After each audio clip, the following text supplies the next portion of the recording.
আমাদের প্রথম সন্তান বা বড় সন্তান মানে দিব্যেশী ছোটোবেলায় একটা কথা বলতো।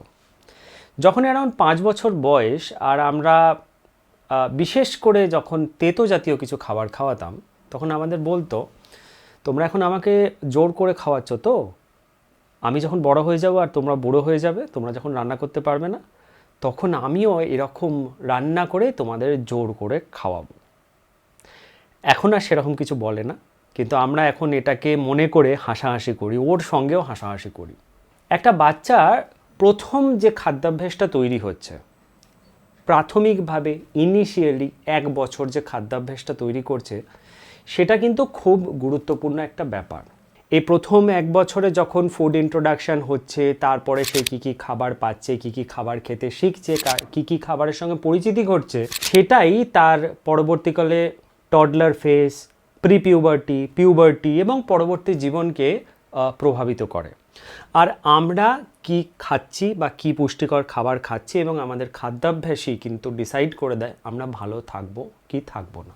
8 থেকে 12 বছর বয়স, যেটা প্রি পিউবার্টি একটা সময়, এই সময়টা এমন একটা সময় যে সময় শরীরের ভেতরে নানান রকম চেঞ্জেস হয়, যেটা অনেক সময় ওপরে প্রকাশ পায়, শরীরের বাইরে থেকে প্রকাশ পায়, আবার পায় না।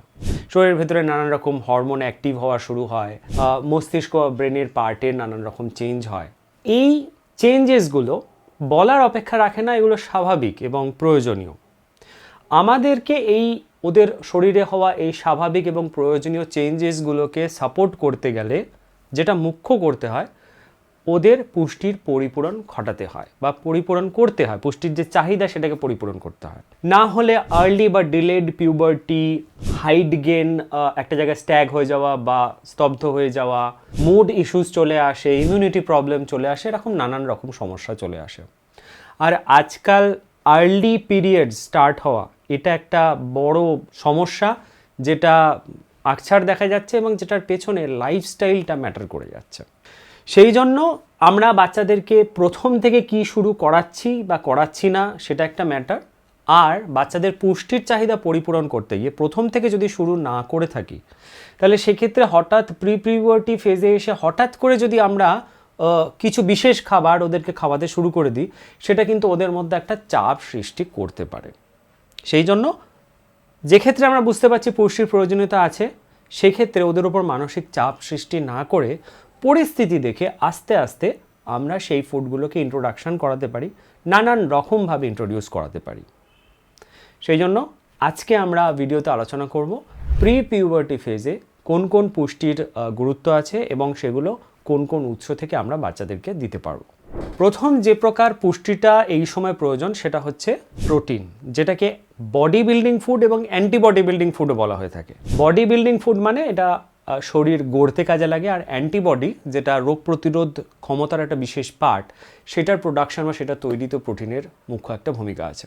এছাড়াও দেখা গেছে গ্রোথ পার্ট মানে বৃদ্ধি বিকাশের গতি বজায় রাখা, মাসেল এবং টিস্যু রিপেয়ার আর হরমোন প্রোডাকশানে প্রোটিনের মুখ্য ভূমিকা থাকে। সেই জন্য এই সময় প্রোটিনের গুরুত্ব খুব আছে।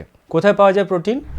ডিম, মাছ, মাংস, দই, পনির, এগুলোতে পাওয়া যায়। এছাড়াও ডাল, রাজমা, ছোলা এগুলোতে থাকে। তবে একটা কথা বলে রাখি, ডাল, রাজমা, ছোলাতে কিছু এসেনশিয়াল অ্যামাইনো অ্যাসিডস কম থাকে, আবার ওদিকে মাছ, মাংস, ডিম যেটা, তাতে ফাইবার একটু কম থাকে। সেই জন্য 2 প্রকার উৎস থেকেই আমাদের সারা দিনে অল্প অল্প করে 3 থেকে 4 বার এই সময় বাচ্চাদেরকে প্রোটিন দিতে হয়। দ্বিতীয় যে পুষ্টি উপাদানটা এই সময় গুরুত্বপূর্ণ, বেটার টু সে 2টি পুষ্টি উপাদান এই সময় গুরুত্বপূর্ণ, সেটা হচ্ছে ক্যালসিয়াম আর ভিটামিন ডি। হাড়ের মুখ্য উপাদান হচ্ছে ক্যালসিয়াম, এবং প্রিপিউবার্টি এই সময়টাতে বোন ডেন্সিটি, বোন মাস ডেন্সিটি যেটা, সেটা সব থেকে বেশি বাড়ে। সেই জন্য ক্যালসিয়ামটা প্রয়োজন। ক্যালসিয়াম এবং ভিটামিন ডি খুবই ইন্টারলিঙ্কড, সেই জন্য দুটোর সাপ্লাই এই সময় হওয়াটা খুব গুরুত্বপূর্ণ। WHO এবং IAP বলছে যে ক্যালসিয়াম এবং ভিটামিন ডি এর অভাব যদি এই সময় রয়ে যায়, তাহলে অ্যাডাল্ট যে হাইট তৈরি হয়, মানে প্রাপ্তবয়সে যে যৌবনে যে হাইটটা একটা মানুষের তৈরি হয়, সেটা প্রভাবিত হবে, এবং বোন ডেন্সিটি বা বোনের ডেন্সিটিতে প্রবলেমও চলে আসতে পারে। তো কোন কোন উৎস থেকে আমি এই ক্যালসিয়াম আর ভিটামিন ডি পাবো? ক্যালসিয়াম পাবো হচ্ছে পালং শাক, পনির, দই, আর তিল থেকেও খুব ভালো পরিমাণে ক্যালসিয়াম পাওয়া যায়। ভিটামিন ডি যেটা সূর্যালোক থেকে আমাদের শরীরে সংশ্লেষিত হয়, সেটা ছাড়াও ডিমের কুসুমে খুব ভালো মতন থাকে। কিছু কিছু মাশরুমের মধ্যেও ভিটামিন ডি পাওয়া যায়, যেমন বাটন মাশরুম বা অয়েস্টার মাশরুম, যেটা সান এক্সপোজড মাশরুম, মানে সূর্যালোক পেয়েছে এরকম মাশরুম বা সূর্যালোকে রাখা হয়েছে, কিছু ভিটামিন ডি দিয়ে তৈরি হয়। তো মাশরুম এমন একটা জিনিস যেটা সূর্যালোকে রাখলে এই রকম মাশরুমে ভিটামিন ডি মাশরুমের মধ্যে তৈরি হয়ে যায়। তো সেই টাইমের মাশরুমটাও ভিটামিন ডি এর উৎস হতে পারে। 3 নম্বর যে গুরুত্বপূর্ণ নিউট্রিয়েন্ট সেটা হলো আয়রন। আয়রনকে বেসিক্যালি এনার্জি এবং ফোকাস নিউট্রিয়েন্ট বলা হয়ে থাকে। যেহেতু হিমোগ্লোবিনের মূল উপাদান হচ্ছে আয়রন এবং ব্রেন অবধি অক্সিজেন সাপ্লাই আয়রন একটা মুখ্য ভূমিকা পালন করে, সেই জন্য আয়রনকে এনার্জি এবং ফোকাস ফুড বলা হয়ে থাকে। তাছাড়া মেয়েদের ক্ষেত্রে যেহেতু কয়েক বছর পর থেকে মেনস্ট্রুয়েশন স্টার্ট হবে, সেই জন্য আয়রন একটা গুরুত্বপূর্ণ ভূমিকা নেয়। কোন কোন উৎস থেকে আয়রন পাওয়া যায়? প্রথম হচ্ছে পালং শাক, দ্বিতীয় মুসুর ডাল, তৃতীয় গুড়, আর 4 নম্বর হচ্ছে রেড মিট, বেসিক্যালি খাসি নয় পাঁঠার মাংস, বিশেষ করে লিভারে সবথেকে ভালো আয়রন পাওয়া যায়। দেখুন, এখানে অনেকেরই প্রশ্ন হতে পারে, আমি দুটো উৎসর কথা বলিনি, একটা হচ্ছে কলা আর একটা হচ্ছে বিট। কলাতে যে আয়রনটা থাকে সেটা ডেইলি রিকোয়ারমেন্ট বা সারাদিনে যে পুষ্টির চাহিদা সেটাকে পরিপূরণ করার জন্য যথেষ্ট না, খুব অল্প পরিমাণে থাকে।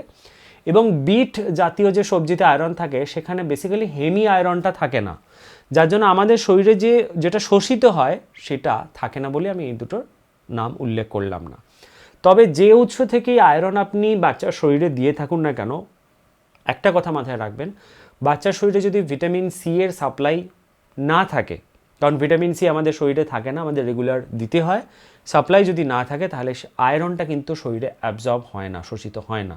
সেই জন্য লেবু বা লেবু জাতীয় ফল, আমলকি, এগুলো রেগুলার বাচ্চাদের দেওয়া উচিত। 4 নম্বর গুরুত্বপূর্ণ পুষ্টি উপাদান হচ্ছে জিঙ্ক, যেটাকে ইমিউনিটি আর হরমোন রেগুলেটর বলে।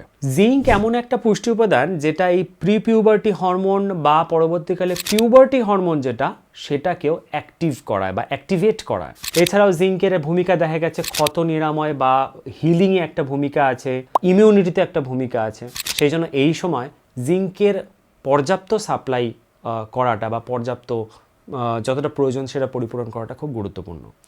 কোন কোন উৎস থেকে পাওয়া যায়? জিঙ্ক ডিম, মাছ, চিকেন এগুলোতে তো থাকেই, তার সঙ্গে চানা, কুমড়োর বীজ, বাদাম এগুলোতেও জিঙ্ক ভালো পাওয়া যায়। মনে রাখবেন, আজকে জিঙ্কের অভাব কিন্তু পরবর্তীকালে পিউবার্টিকে ডিলে করাতে পারে। 5 নম্বর পুষ্টি উপাদান হচ্ছে হেলদি ফ্যাটস, মানে যেটা বিশেষ করে ওমেগা 3। দেখুন, ফ্যাটস যে সবসময় খারাপ হবে তা নয়, কিছু ফ্যাটস আছে যেগুলো গুড ফ্যাটস এবং আমাদের শরীরের জন্য প্রয়োজনীয় এবং উপকারী, যার মধ্যে ওমেগা 3 আছে। এবং এই গুড ফ্যাটসগুলো কী করে? ব্রেন ডেভেলপমেন্ট এবং ম্যাচুরেশনে হেল্প করে, আমাদের মুড সুইংকে কন্ট্রোল করতে, ইমোশনাল স্টেবিলিটি তৈরি করতে এগুলো হেল্প করে। এছাড়াও মেমোরি তৈরি করতে এবং অ্যাটেনশন স্প্যান বাড়াতেও কিন্তু এই গুড ফ্যাটসের ভূমিকা আছে। গুড ফ্যাটস কোন কোন উৎস থেকে আমরা পেতে পারি? ভালো মানের ঘি থেকে পেতে পারি, ফ্ল্যাক্স সিডস থেকে পাওয়া যায়, আখরোট থেকে ভালো গুড ফ্যাটস পাওয়া যেতে পারে। 6 নম্বর গুরুত্বপূর্ণ নিউট্রিয়েন্টস হচ্ছে vitamin B complex. Vitamin B complex mood সুইংকে কন্ট্রোল করতে হেল্প করে, তার সঙ্গে এনার্জি মেটাবলিজম ঠিক রাখে।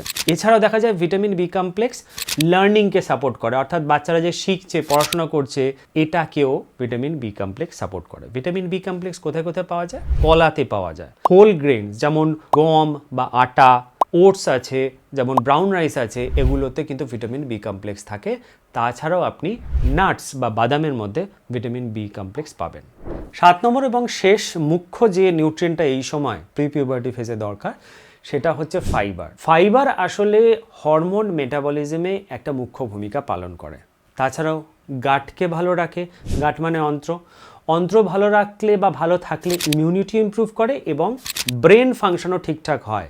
আসলে ব্রেন ফাংশনও এই গাট বা অন্ত্রের ফাংশনের উপর ডিপেন্ড করে।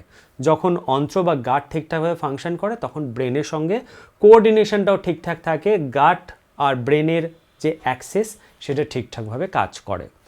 কোন কোন খাবার থেকে এই ফাইবার পাওয়া যায়? ফল, শাকসবজি থেকে তো পাওয়াই যায়।